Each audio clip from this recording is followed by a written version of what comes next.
Yo, what's going on, my fellow weebs? Chrono here, and welcome back to another PSO2 video. So today, we're actually going to be talking about something that I completely missed when logging back into the game after the update. If you're much like me, you were probably racing to check out the new story, level up, check out the new fashion. As you can see, the drip is immaculate. Definitely didn't steal this from one of my other subscribers. No, this is trademark. This is original. I changed the color, and that means it's mine. But anyway, if you're like me, you probably completely glossed over this because I didn't see it mentioned really anywhere. And if it was mentioned, they didn't talk about it a whole lot that would make it really a focus. But as you can see, we are outside of Central City, and they have added in these training targets. And these training targets can now be used to, alongside the the DPS meter we have in game, to test your DPS. And I'm going to show you guys kind of how it worked, and just bring awareness to the fact that it exists, because it's a very, very great tool to have when you have, quests like Darkfall Solace, and you also have situations like, of course, getting new gear. You guys can now actively test your damage instead of having to worry about, someone like me and telling you, hey, look, this is great. Though there are a few things to be aware of. There are some things that I personally don't know about that I'm going to talk with you guys about and let you know that might skew your numbers, just so you guys can have a better idea. And I'm sure there'll be people that'll message me about this or comment in the down in the comments and explain certain things. So just keep an eye out for any pinned posts or pinned comments, and I'll try to update you guys as I can. So we do have these training targets. Funny enough, I hate saying it this way, but in a rare Sega W, like immediately, these are actually available in photo rooms. So you can completely jump into a photo room or a locked room if you really want to test this on your own. You don't want to worry about other monsters around to bother you. You can just jump into a photo room, change the, of course, the scenery to what you prefer, and you have a perfect, little setup to test your damage. Now we have the DPS meter on, but there are actual chat commands to enable and disable it. So let's go ahead and slap this thing a few times.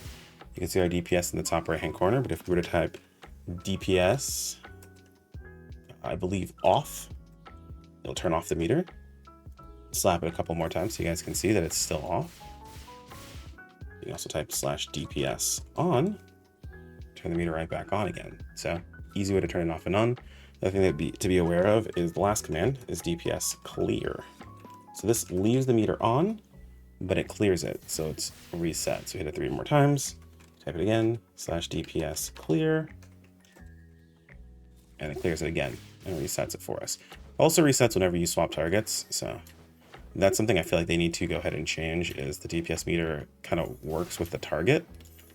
So like if I'm hitting this a couple of times, let's say, I lose a full PA on it really quick, about 5.4K, I come over here, this is down to like 1K, I come back over here, it's at 3K. So like the DPS meter kind of, it follows the target that you're on, how much DPS you're doing to it specifically, not like your DPS fully, which is something I didn't really understand before this. I thought it just completely reset, but no, it's following your target. And if you're in like a multi-target situation or an AoE situation and your target dies, you're never going to see its DPS anymore, right? Because it's gone, you can't target it anymore. Well, the cool thing about this is you can actually just test damage rotations. Now, this isn't to say this is how much damage you're going to deal against something that you're fighting, because one thing to keep in mind is you got elemental weaknesses. You also have level restrictions.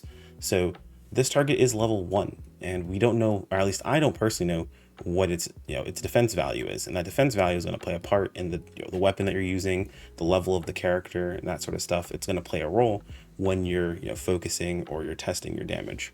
Some weapons that may be lower star rarity because they have lesser attack may perform a bit better under specific circumstances if their potential is good, or if their augments are great, because you're fighting a level 1 target as opposed to fighting something that may be either 5 levels above you, like a Giga, or like 4 levels above you, 4 levels above you, 4 levels above you, because like a Giga, or the same level as you, like maybe an urgent quest boss or something. So primarily this is just to say, it's a bit of a shorter video, that hey, you can test your damage rotations now. So you can do something like, I can PB this, and then immediately go after it with this, and just see. Oh, the one downside is you can't encore jump it, which is a problem, but it is always a weak spot, which is nice. definitely an L. You can encore jump it because encore jump is a part of damage rotations. So hopefully they fix that in the future.